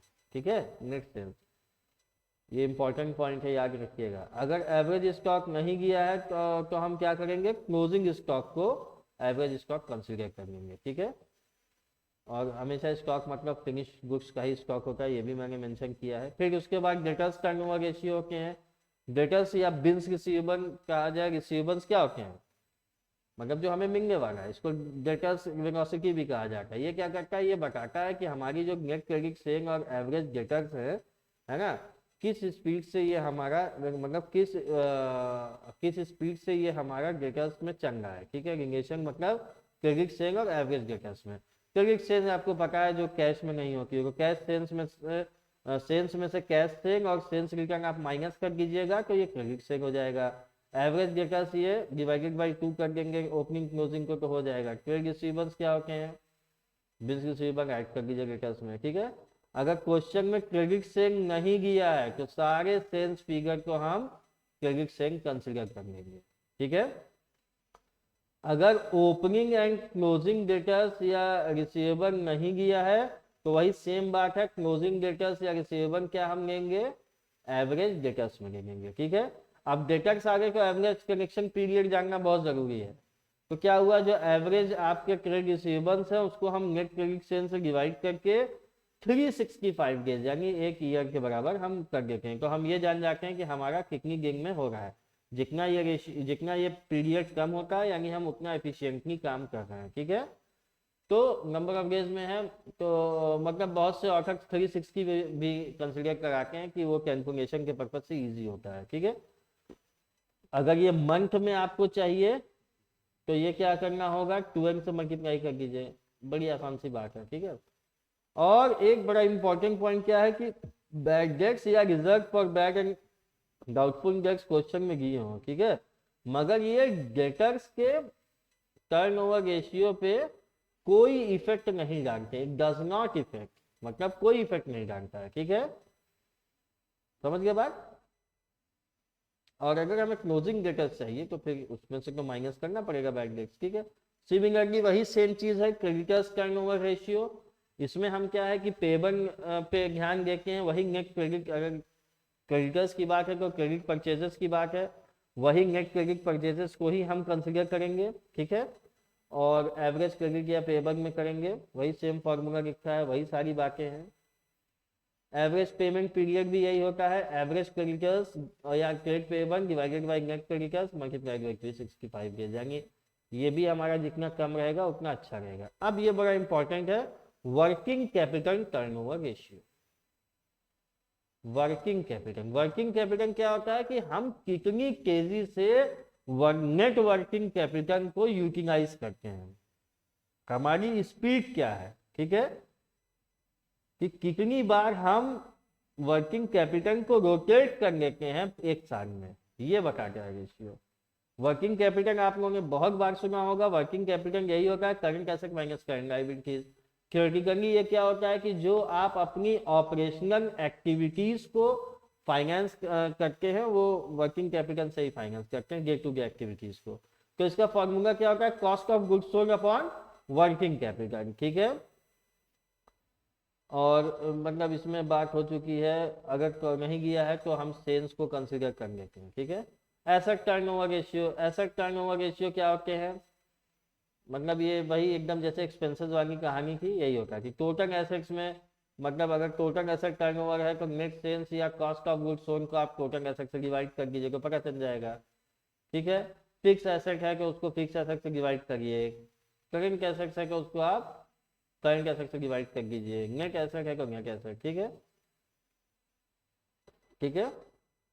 जो दिया रहेगा सेल्स या कॉस्ट ऑफ गुड्स सोल्ड में, उसमें से एक ही ऑप्शन चूज किया जाएगा, ठीक है। अगर दोनों दिया तो दोनों में एक ही चूज करिएगा, और जो चूज करिएगा उसी पे ही स्टिक रहना है। सेल्स और दोनों दिया है वही बात है, ठीक है, लेकिन करंट एसेट्स में ये ध्यान देना होगा, ये सिर्फ कॉस्ट ऑफ गुड्स सोल्ड पे ही होती है, देखिए ये हाँ कॉस्ट ऑफ गुड्स सोल्ड पे हो गया, इसमें सेल्स का नहीं लेंगे, ठीक है। तो एक short term solvency liquidity ratio, मतलब लिक्विड मतलब क्या हो गया, कैश हो गया, मतलब कि आपके पास कितनी रिसोर्सेज हैं कि आप अपने आप को, मतलब कि जो आपकी पेमेंट ऑब्लिगेशन है उसको इजीली मीट कर सकते हैं, ठीक है। तो ये क्या हुआ, सबसे बड़ा रेशियो जो इसमें होता है वो करंट रेशियो होता है। Current ratio short term solvency आपकी चेक करता है, या बोला जाए कि आपकी शॉर्ट टर्म फाइनेंशियल पोजीशन को चेक कर लेता है कि आप कितने फाइनेंशियली स्ट्रांग है। इसका जो करंट होता है वो 2:1 होता है, मतलब जो आइडियल रेशियो होना चाहिए, मतलब कि जो आपकी करंट लायबिलिटी है उससे डबल आपके पास करंट एसेट्स होना चाहिए, so that you can easily पे योर शॉर्ट टर्म ऑब्लिगेशंस, ठीक है। तो ये current assets upon current liabilities होता है, ये क्या होता है, ये कैश और वो सारी एसेट्स को वो इंक्लूड करता है जो बिगिन, मतलब जो बड़े शॉर्ट पीरियड ऑफ टाइम में क्या करती हैं, कन्वर्ट हो सके कैश में, ठीक है। 1 ईयर ही हम कंसिडर ज्यादातर किया जाता है।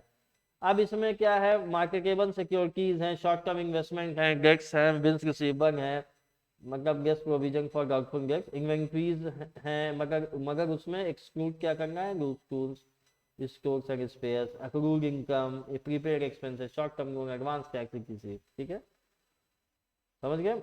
अब करंट लायबिलिटीज वो हैं कि जो मतलब कि बिगिनिंग शॉर्ट ऑफ पीरियड, मतलब कि ये क्या होती हैं, मतलब जो एकदम आपको तुरंत पे करना है, कम से कम समय में पे करना है, ठीक है, तो उसके वो हैं। और ये हमेशा याद रखिएगा कि करंट रेशियो जो आइडियल होता है वो 2:1 होता है। उसके बाद बात करते हैं लिक्विड रेशियो की। लिक्विड रेशियो या एसिड टेस्ट रेशियो भी इसको कहा जाता है, ये भी शॉर्ट टर्म लिक्विडिटी को चेक करता है, ठीक है। तो ये क्या करता है, ये क्या होता है, liquid assets divided by current liabilities, और इसका आइडियल रेशियो होता है 1:1 का। ठीक, अब लिक्विड एसेट्स होते क्या है, ये करंट लायबिलिटीज में से लिक्विड एसेट आपके क्या होते हैं, करंट लायबिलिटी, ये तो लिक्विड लायबिलिटीज है। ठीक है, लिक्विड एसेट्स क्या होते हैं, इसमें नहीं मेंशन है, मैं भी आपको बता देता हूँ। ठीक है, तो अब इसमें एक क्वेश्चन करेंगे तो आपको आइडिया हो जाएगा। सबसे पहले क्या दिया है क्वेश्चन में, इक्विटी शेयर कैपिटल दिया है शेयर होल्डर्स फंड का। ठीक है, क्या दिया है, शेयर होल्डर्स फंड में कितना दिया हुआ है आपका, 2 लाख रुपीज है। फिर उसके बाद क्या है, रिजर्व एंड सरप्लस में 1 लाख रुपीज है। फिर उसके बाद क्या है, नॉन करेंट में 10% के डिबेंचर्स हैं, वो कितने हैं, 10% के डिबेंचर्स हैं वो कितने हैं, 1,50,000 है। फिर करंट लायबिलिटीज 25,000 आपका ट्रेड पेबल। अब देखिए ये प्रोविजन दिया हुआ है। ठीक है, प्रोविजन बड़ा इंपॉर्टेंट है। ठीक है, प्रोविजन बहुत इंपॉर्टेंट इसलिए है कि प्रोविजन अभी हमने आपको बताया नहीं था, मतलब अभी तक आया नहीं है ये क्वेश्चन में। ठीक है, प्रोविजन फॉर टैक्स है। फिर उसके बाद क्या है, फिक्स एसेट्स में करंट एसेट्स हैं, इन्वेंट्रीज हैं, ट्रेड पेबल है, कैश एंड कैश इक्विवेलेंट और प्रीपेड एक्सपेंसेस है। ठीक है, ये इसमें क्या है, इसमें आपको कैलकुलेट करना है current ratio and liquid ratio. इसमें क्या है, कैलकुलेट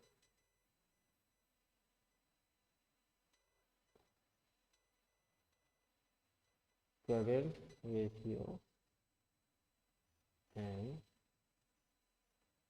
लिक्विड रेशियो। ठीक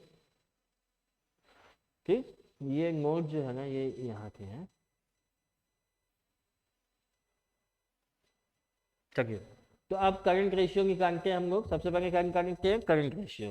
तो करंट रेशियो का फॉर्मूला आपको पता है, ये क्या होता है, current assets upon current liabilities. सबसे पहले करंट एसेट्स देखते हैं हमारे पास क्या क्या है, करंट एसेट्स क्या क्या है, आइए देखा जाए। सबसे पहले करंट एसेट्स पे ये सारी किए हैं, इन्वेंट्रीज किए हैं। इन्वेंट्रीज कितने किए हैं, 20,000 के हैं। इसमें क्या ऐड हो जाएंगे, हम लोग करेंगे add trade receivable cash, trade receivable 30,000, और क्या है, कैश एंड कैश इक्विवेलेंट है। ठीक है, ये क्या है आपका है 20,000 है। और क्या किया हुआ है, प्रीपेड एक्सपेंसेस भी किए हैं।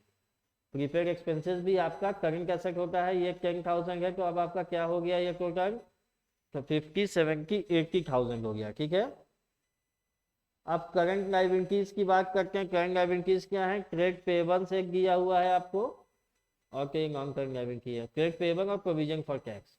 Trade payable plus provision for tax, तो क्या हो गया ये 25,000 प्लस 5,000 है, तो ये क्या हो गया 30,000 हो गया। ठीक है,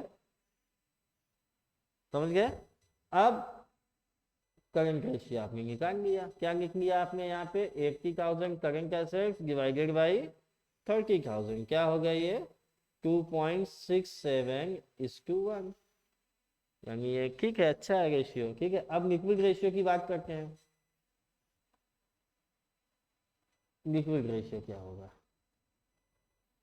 या एसिड टेस्ट रेशियो क्या होता है, liquid asset divided by current liability.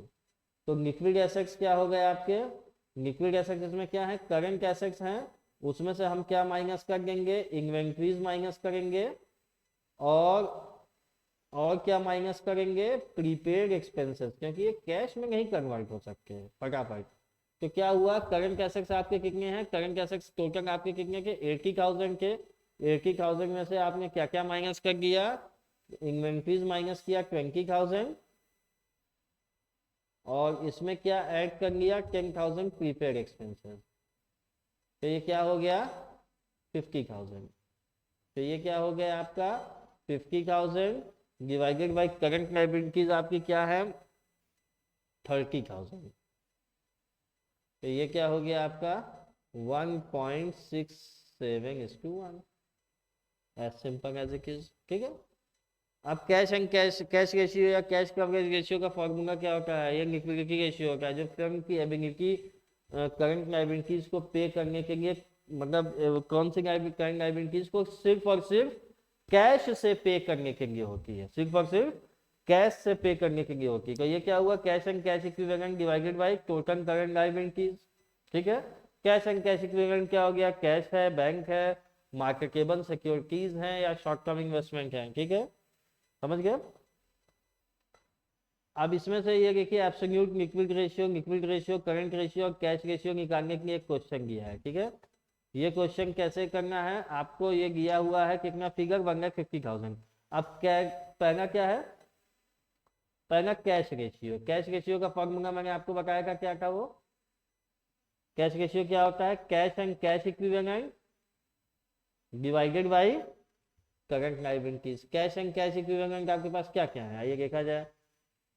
Cash and cash equivalent आपके पास 5,000 है और करंट लायबिलिटीज आपके पास कितनी है 56, और 56,000 का पेड पेबल है, 14,000 आउटस्टैंडिंग एक्सपेंसेस है, 70 हो गया और ये 290 हो गया, यानी ये क्या हो गया 5,000 डिवाइडेड बाय 90,000। ठीक है, तो ये आंसर इसका क्या आ गया 0.05:1। ठीक,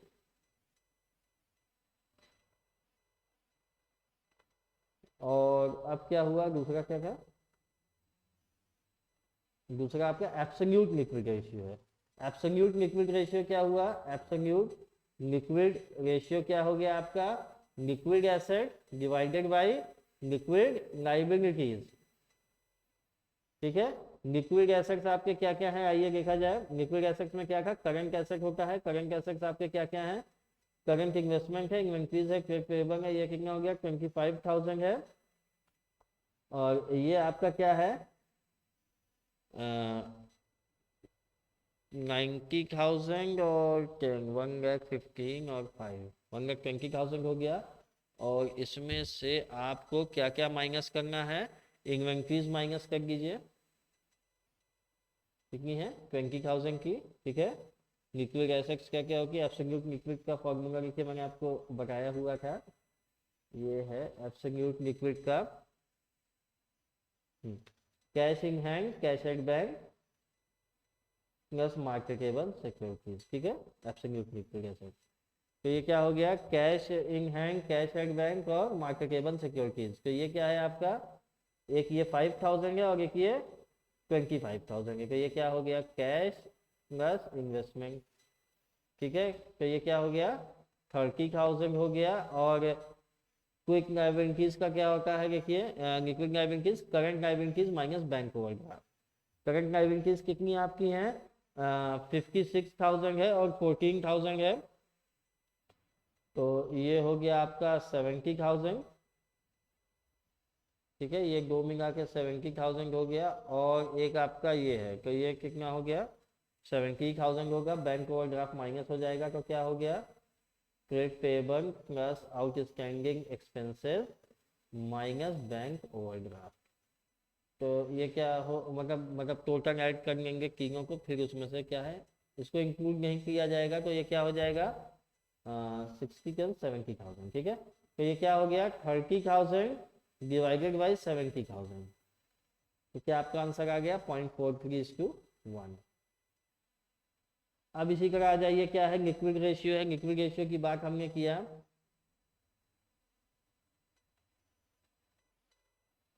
लिक्विड रेशियो क्या हो जाएगा आपका liquid assets divided by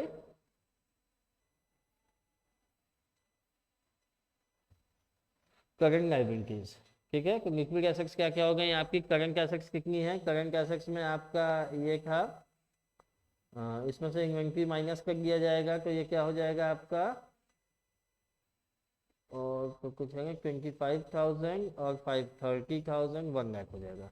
current liquid assets आपकी 1 लाख हो गई, क्योंकि इसमें इन्वेंट्री इंक्लूड नहीं होगी, इसमें से क्या डिवाइड कर दीजिए करंट लायबिलिटीज कितनी है वो 90,000 है, तो ये क्या आपका हो गया 1.1:1।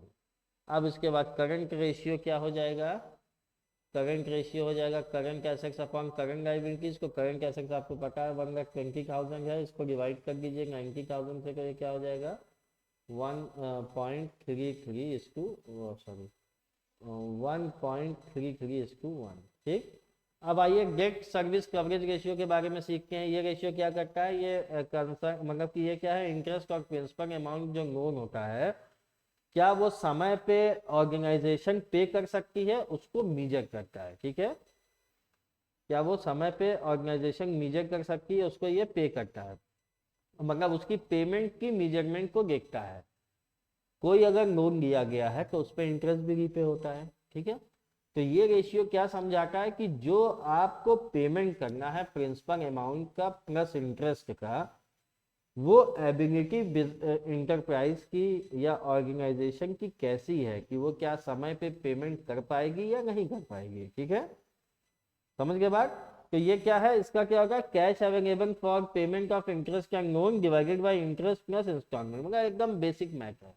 जो आपको पेमेंट करना है, जो आपके पास कैश अवेलेबल है, उसको डिवाइड कर दीजिए। ठीक है, समझ के बाद अगर ये अच्छा है, आपका अगर अच्छा एफिशिएंट होगा तो ये बड़ा रेशियो आएगा, मतलब आपके पास कैश ज्यादा होगा और आपको पेमेंट कम करना होगा, यानी वन से मोर देन वन होगा। फिर डेट टू टोटल कैपिटल क्या हो गया, long term debt divided by total capital होता है। ये सब छोटे छोटे हैं।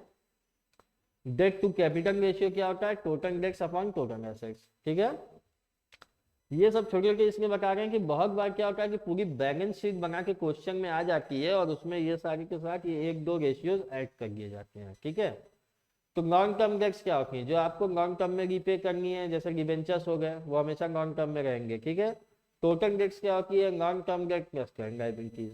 ठीक है, टोटल कैपिटल क्या होती है, total assets minus current liabilities. Total assets का एक और होता है, फिर कीचेस एसेट्स और डिफर्ड रेवेन्यू एक्सपेंडिचर्स को हटा दिया जाता है। फिर इक्विटी रेशियो होता है, ये क्या होता है, ये शेयर होल्डर्स के फंड, मतलब ये जो आपका सॉल्वेंसी से रिगार्डिंग है, शेयर होल्डर्स फंड को किससे डिवाइड कर दीजिए, कैपिटल एम्प्लॉयड से। ठीक है, फिर डेट इक्विटी रेशियो होता है, तो डेट अपॉन इक्विटी, डेट आपकी क्या है, नॉन टर्म डेट्स होगी हमेशा, और इक्विटी आपका क्या है, शेयर होल्डर फंड, वही capital plus reserve and surplus वाला। ठीक है, और प्रोप्राइटर्स रेशियो होता है, प्रोप्राइटरी फंड या शेयर होल्डर फंड्स को डिवाइड कर दीजिए किससे, टोटल एसेट से।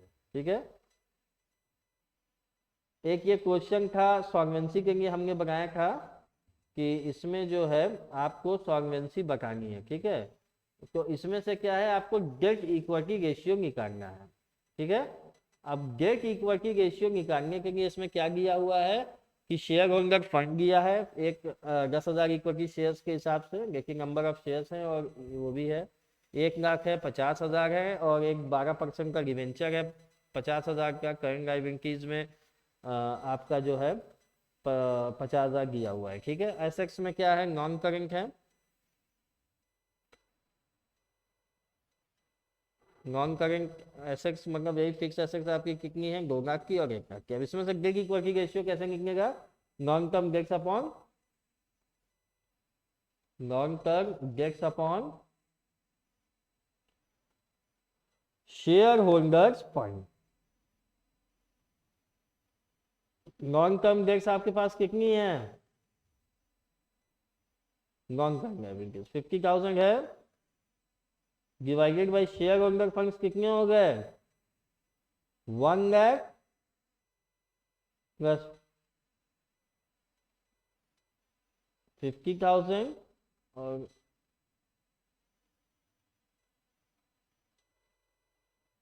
ठीक है,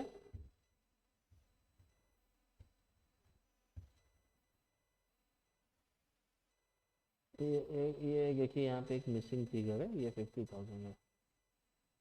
तो क्या हो गया, 1 लाख की कैपिटल हो गई इक्विटी, प्लस 50,000 आपके प्रीफरेंस शेयर के हैं, और प्लस रिजर्व एंड सरप्लस के 50,000 है। समझ गए, तो ये क्या हो गया आपका 50,000 डिवाइडेड बाई 2 लाख, क्या हो गया 1:4। ठीक, यानी आपके पास 4 गुना ज्यादा क्षमता है उस लॉन्ग टर्म डेट्स को पे करने की। फिर दूसरा क्या पूछा है, प्रोप्राइटरी रेशियो। प्रोप्राइटरी रेशियो देखिए समझ लीजिए क्या होता है, प्रोप्राइटरी रेशियो हमने क्या बताया था, share holder fund divided by total assets, share holder fund divided by total assets into 100। तो शेयर होल्डर्स फंड्स क्या हो गए, 2 लाख आपको पता है कैसे हो गए, 1 लाख ये 50,000 और 50,000 मिला के 2 लाख हो गए। टोटल एसेट्स आपके पास कितनी है, क्वेश्चन में ऑलरेडी मेंशन है 3x है, तो ये 3x है, इसको वो कर दीजिए और इसको 100 से जब आप मल्टीप्लाई कर दीजिएगा तो क्या आ जाएगा, ये 66.67%। ठीक, यानी टोटल एसेट्स का 66.67% है।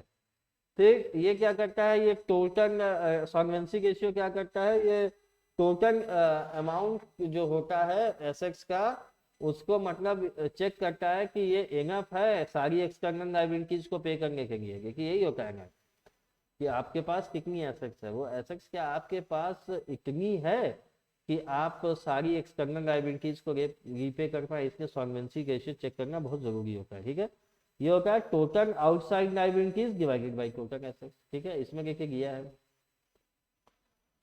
ये हाईलाइट करता है क्या, नॉन टर्म का है, और ये क्या है कि परसेंटेज में होता है। ठीक है, ये एक एग्जांपल दिया है।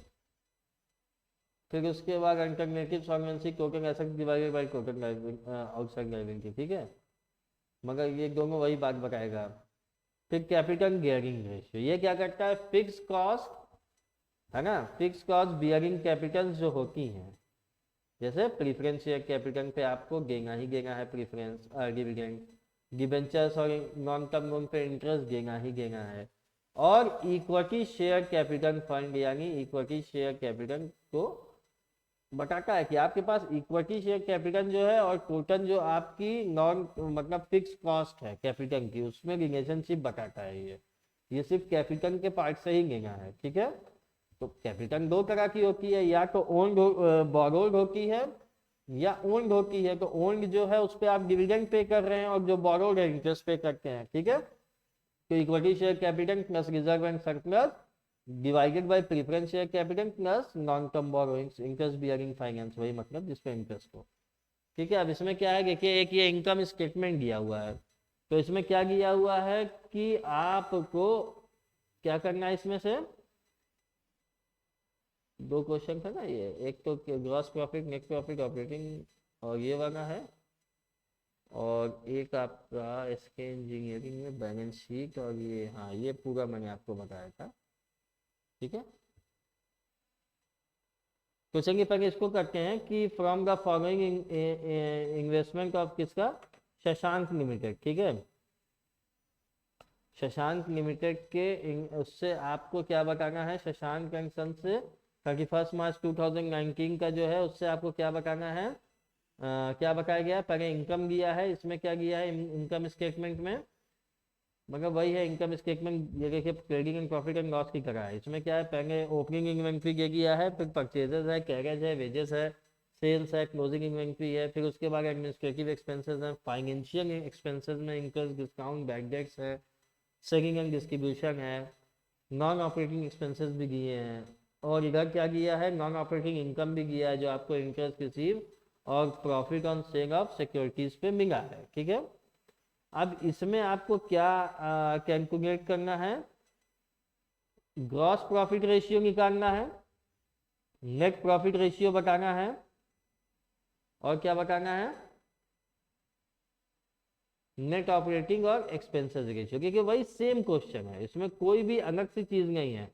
मगर ये क्वेश्चन हमने इसलिए पुट किया क्योंकि इस तरह से क्वेश्चन मतलब कि आपका जो है ना वो ऐसे ही ज्यादातर क्वेश्चन फ्रेम होने के चांसेस रहते हैं कि वो आपको प्रॉफिट एंड लॉस देंगे, बैलेंस शीट देंगे। ठीक है, इसके बाद भी एक क्वेश्चन देखिए है, इसमें भी क्या है, बैलेंस शीट और ट्रेडिंग दोनों दिया है, वही रेशियोज निकालने हैं। ठीक है, तो ग्रॉस प्रॉफिट रेशियो क्या हो जाएगा, आपको पता है क्या हो जाएगा, जीपी रेशियो फट से बताइए, gross profit upon net cell होता है, तो जीपी रेशियो क्या हो गया, ये क्वेश्चन नहीं, सॉरी सॉरी ये क्वेश्चन है जीपी रेशियो ना, तो जीपी रेशियो क्या हो गया यहाँ पे,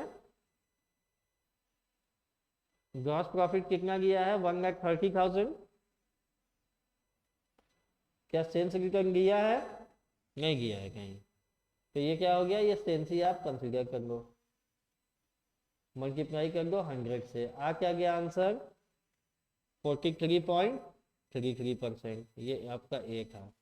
अब आओ बी पे, बी पे क्या है, नेट प्रॉफिट रेशियो,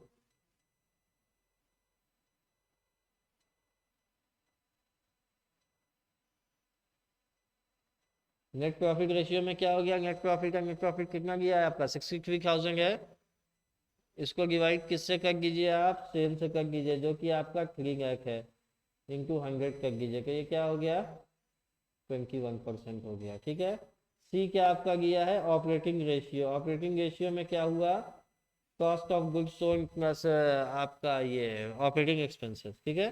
तो इसमें C O G S plus operating expenses हैं, तो सी ओ जी एस क्या हो गया, divided by sales. C O G S आपका क्या हो जाएगा, sales minus gross profit. Sales आपका कितना है, 3 लाख है, उसमें से माइनस कर दीजिए कितना, 1,30,000।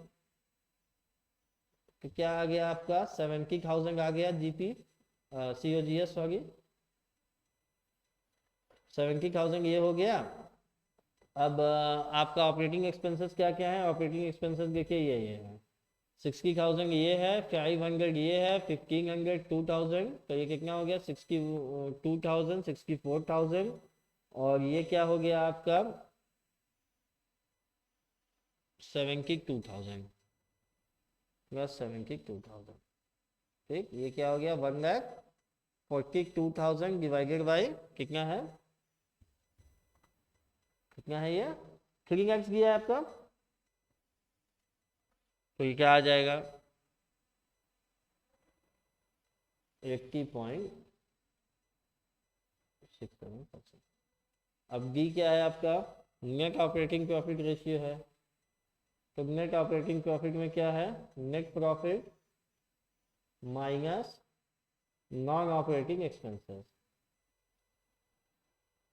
नेट प्रॉफिट आपका क्या हो गया, क्वेश्चन में दिया हुआ है 63,000 माइनस नॉन ऑपरेटिंग एक्सपेंसेस, नाम ही से दिया है 1,000, तो कितना हो गया, और एक नॉन ऑपरेटिंग इनकम भी का ये 25, 25 5 1 6 प्लस नॉन ऑपरेटिंग इनकम 6,000। तो ये क्या हो गया, 62 और 6 68,000 हो गया। ठीक, ये नॉन ऑपरेटिंग इनकम है, ये ऐड हो जाएगी। तो ये कितने हो गया, 68,000, 69, 63 माइनस, सॉरी ये एड बैक होगा, एक मिनट, ये मिस्टेक मैंने कर दिया है साइन का, ये साइन का एक मिस्टेक हो गया है, अभी मैं बता रहा हूँ आपको, ये सब डिलीट करके बता रहा हूँ।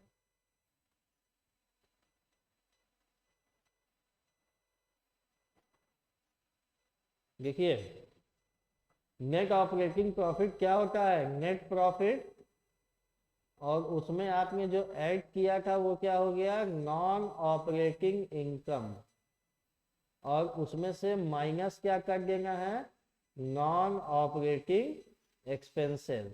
तो नॉट ऑपरेटिंग प्रॉफिट कितना आपका है, नेट प्रॉफिट कितना है, 63,000 है, और इसमें से नॉन ऑपरेटिंग इनकम को आप माइनस करेंगे जो कि 6,000 है, तो ये हो जाएगा 67,000, और 1,000 का एक्सपेंस ऐड बैक कर देंगे, तो ये क्या हो गया, 58,000। तो ये क्या हो गया, 58,000 divided by 3 x, sorry 3 x है क्वेश्चन में, आंसर क्या आ गया, 19.33%। ठीक, एक्सपेंसेस रेशियो वही उसी रेंज में होगा। अब ये क्वेश्चन नंबर 7 आपका दिया हुआ है, financial statement of SK engineering limited works are summarised as below. इसमें क्या किया है, इसमें आपको करंट रेशियो निकालना है, quick ratio, gross profit, trade receivable turnover, inventory turnover और नेट प्रॉफिट पेड अप। ठीक है। तो करंट रेशियो आपको पता है, current assets upon current liabilities हो जाती है।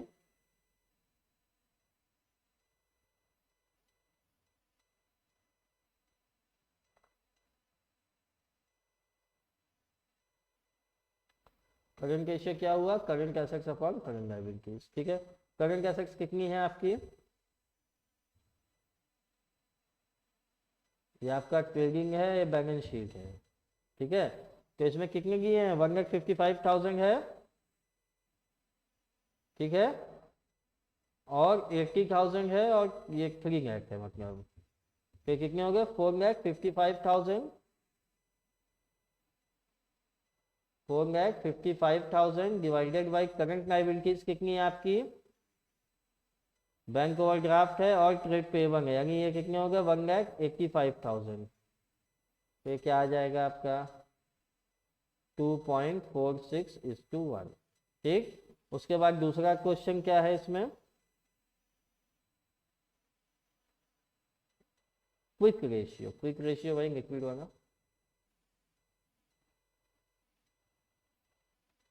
क्विक रेशियो क्या हो गया, liquid assets divided by current liabilities. तो लिक्विड एसेट्स कितनी आपकी हो जाएंगी, करंट एसेट्स माइनस प्रीपेड वाला कर दीजिए। तो करंट एसेट्स आपका कितना है, 4,55,000 है। तो 4,55,000 में इसमें आपका नहीं गया है, सिर्फ इन्वेंट्रीज को माइनस कर दीजिए तो क्या हो जाएगा, आ जाएगा 3 लैक्स। करंट लायबिलिटीज आपको पता है 1,85,000 है, तो ये क्या हो जाएगा 1.62:1। ठीक, इसके बाद तीसरा क्या किया है आपका, जीपी रेशियो। अब जीपी रेशियो देखिए, ये क्वेश्चन मैंने इसलिए कराया कि इसमें दोनों गया। अब जीपी रेशियो चाहिए तो आप यहाँ चले जाइए। जीपी आपको पता है कितना है, 1,50,000 है, डिवाइडेड बाई सेल्स है। सेल्स में कोई रिटर्न नहीं है तो कितना है, ये 7,50,000 है। और इसको मल्टीप्लाई किससे कर दीजिए, 100 से, तो ये क्या हो जाएगा 20%। ठीक है, और उसके बाद क्या हुआ, जीपी रेशियो के बाद ट्रेड रिसीवेबल,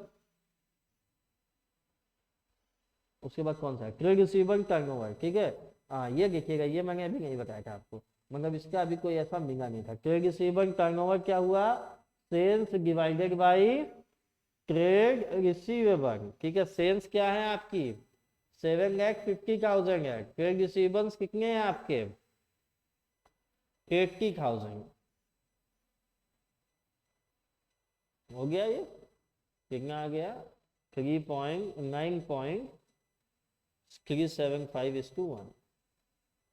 ठीक है, यही था सेल्स अपॉन ट्रेड रिसीवेबल। ठीक, इन्वेंट्री टर्नओवर रेशियो है। इन्वेंट्री टर्नओवर रेशियो में क्या है, इन्वेंट्री टर्नओवर जो है आपका ना, इसमें क्या हो जाता है, cost of goods sold divided by average inventory. Average inventory, cost of goods sold आपका कितना है, ये कैसे पता चलेगा, तो ये किससे हो जाएगा, सेल से माइनस हो जाएगा ग्रॉस प्रॉफिट। सेल आपका 7,50,000 है, इससे माइनस कर दीजिए, सेल्स माइनस ग्रॉस प्रॉफिट कितना हो गया 6 लाख हो गया। और एवरेज इन्वेंट्री कितना हो गया, इसको डिवाइड कर दीजिए किससे, ओपनिंग प्लस क्लोजिंग ये दोनों दिया है कि 1,45,000 प्लस 1,55,000, तो कितना हो जाएगा ये 3x/2, कितना हो गया ये 1,50,000। तो इसको 1,50,000 से डिवाइड कर दीजिए इंटू 100, कितना आ गया ये 4 टाइम्स। अब ये आखिरी वाला, net profit to paid up capital, net profit to paid up capital. इसका फॉर्मूला क्या हुआ भाई, कि नाम ही से पता चल गया कि नेट प्रॉफिट है, उसको किससे डिवाइड कर दीजिए, पेड अप से। तो अब नेट प्रॉफिट क्या है आपका 70,000 है, और आपका ये पेड अप क्या है, ये यहाँ से मिल गया आपको बैलेंस शीट से, है ना, कैपिटल है 7 लैक्स। और इसमें आपने क्या किया है, प्रॉफिट ऐड किया हुआ है। ठीक है, तो ये 7 लाख आपका पेड अप कैपिटल है, समझ गए बात। इसमें कुछ बहुत रॉकेट साइंस नहीं था, ये क्या हुआ 70,000 डिवाइडेड बाई,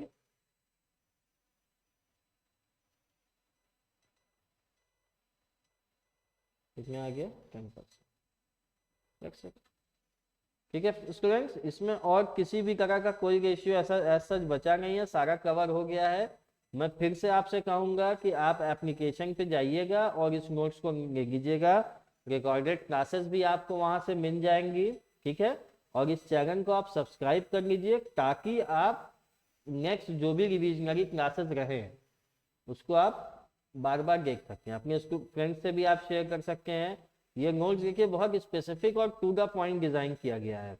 इसमें देखिए क्या है कि एक एक टॉपिक करके आपको बताया, न्यूमेरिकल्स बताया, ज्यादातर इस पर ट्रेडिंग और प्रॉफिट और लॉस वाले ही बताया मैंने जाना है, क्योंकि काशी विद्यापीठ के पॉइंट ऑफ व्यू से इस तरह के क्वेश्चन सबसे ज्यादा फ्रेम होते हैं। फर्स्ट थिंग, सेकेंड थिंग क्या है कि आखिरी में देखिए मैंने क्या किया है कि सारे फॉर्मूलेज लिख दिए हैं, सारे फॉर्मूलेज एट अ ग्लांस हैं। ठीक है, आप सारे फॉर्मूलेस को जाके वहाँ से देख सकते हैं। ठीक है फ्रेंड्स, तो इसको आप देखिए और इसमें नोट्स में जाके ऐसे नीला एजुकेशन सेंटर का ऐप डाउनलोड कर लीजिए प्ले स्टोर से और वहाँ से आपको मिल जाएगा।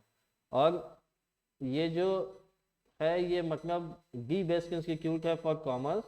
और उसके अलावा क्या है कि आप यहाँ पे मतलब कि बहुत रिजनेबल फीस में बीकॉम के पूरे सिलेबस को हम लोग कवर करते हैं। आप ऑफलाइन क्लास भी अटेंड कर सकते हैं, ऑनलाइन क्लास भी अटेंड कर सकते हैं। ठीक है, तो चलिए आज इसको यहीं पे वाइंड अप करते हैं। तो thank you everyone for joining.